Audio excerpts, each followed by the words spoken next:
pesquisadora de Rio Verde recebeu o prêmio da Unesco pelo estudo da substância que pode auxiliar a planta da soja a enfrentar o estresse hídrico. A substância não é algo novo. É o óxido nítrico, já conhecido por auxiliar a planta no desenvolvimento durante a estiagem. Na pesquisa, Fernanda buscou potencializar os efeitos da solução no organismo da cultivar. Os resultados preliminares revelaram que o experimento aumentou em 60% a produtividade durante o estresse hídrico. Nos primeiros resultados, a gente observou que as plantas tratadas com essa substância, elas conseguem crescer mais, elas mantêm um crescimento maior do que as plantas que estão só na seca, e elas também apresentaram uma produtividade maior, uma produtividade 60% maior do que observado nas plantas na seca, sem o tratamento. Os primeiros ensaios do experimento começaram em 2016. A partir da viabilidade da pesquisa, as análises começaram a ser aprofundadas. Todo o processo se baseia na realidade que o produtor encontra no campo. O primeiro estudo foi concluído em 2019 e agora em 2020 nós iniciamos uma segunda etapa na tentativa de aproximar mais essa tecnologia do agricultor. Para isso, ela induzia a cultivar a sofrer o estresse hídrico, seguindo o ciclo que o produtor encontra na lavoura. Na estufa, 96 vasos fazem parte desta etapa do experimento. Para entender como a planta é afetada, os recipientes são divididos em plantas que recebem irrigação regularmente e outras que simulam a estiagem. Assim, é possível perceber até mesmo a diferença de coloração entre as folhas e o tempo em que elas murcham, mostrando a falta de água. Testando doses, momentos de aplicação, mas o que a gente faz é preparar uma solução que contém óxido nítrico, que contém moléculas liberadoras de óxido nítrico, e durante a seca a gente borrifa essa solução nas plantas de soja, nas folhas da planta. Essa solução ela consegue penetrar dentro das folhas de soja e lá dentro ela libera o gás óxido nítrico.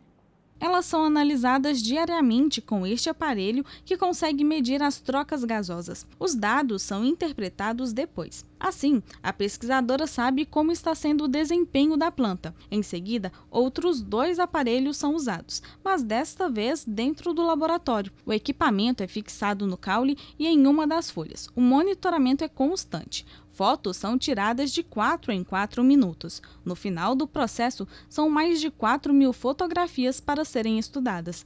A partir da investigação, a pesquisadora consegue saber o momento exato que a planta morreu e quanto tempo ela aguentou sem água. Nós vamos submeter as plantas a 3 ciclos de seca. No ambiente é normal que a planta de soja, ao longo do seu ciclo de vida, ela passe por ciclos de seca, ou seja, por mais de um evento de seca. E nós vamos simular isso em casa de vegetação. Então nós vamos fazer com que a planta passe por 3 ciclos de seca e a cada ciclo nós vamos acompanhar o desenvolvimento, a fisiologia, a capacidade daquela planta para transportar água, tudo isso nas plantas que estão só na seca e nas plantas que estão na seca e estão sendo tratadas com a substância liberadora de óxido nítrico. A adubação do solo é feita de acordo com o recomendado para a cultura da soja. A gente tenta manter as condições o mais próximo possível do campo para que depois a gente diminua a distância nos resultados finais. Fernanda explica que o objetivo da pesquisa é evitar perdas na lavoura. Como exemplo, ela cita a safra 18-19, que houve perda de cerca de 2 milhões de toneladas por problemas de estiagem em Goiás. Ela partiu da observação do quanto que a produção de soja perde todos os anos devido a eventos de seca que ocorrem durante a época de plantio da soja, inclusive aqui em Goiás, na nossa região. A partir de então, nós tivemos a ideia de testar moléculas que já existem naturalmente na célula da planta e ver se elas conseguiriam aumentar a tolerância à seca. O prêmio veio do programa da Unesco para Mulheres na Ciência, onde Fernanda ganhou na categoria Ciências da Vida. Os projetos inscritos passam por bancas com pesquisadores da L'Oréal Brasil, da Academia Brasileira de Ciência e da Unesco. Depois disso, o currículo da concorrente é analisado para saber as suas contribuições na área da pesquisa. 7 são selecionadas. Para impulsionar o projeto de pesquisa de Fernanda com a soja, ela recebeu R$ 50 mil de investimentos. Foi uma emoção muito grande. A gente vai passando por algumas etapas. A primeira etapa é escrever o projeto científico.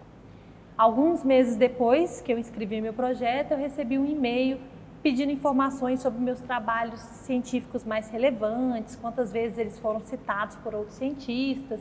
Eu retornei com todas essas informações. E aí, alguns meses depois, eles entraram em contato comigo, afirmando que o diretor da Academia Brasileira de Ciências queria conversar comigo sobre o projeto. Mas, na verdade, já era para anunciar que eu havia sido uma das 7 ganhadoras e foi uma emoção, uma das maiores emoções da minha carreira, sem sombra de dúvidas. A gente espera que essa tecnologia possa chegar para o agricultor. Uma vez que a gente confirme os resultados prévios que a gente obteve, esse resultado ele é muito promissor e, portanto, a gente espera ter a oportunidade de fazer parcerias com agroindústrias, de testar o produto no campo e levar esse produto diretamente para o produtor rural.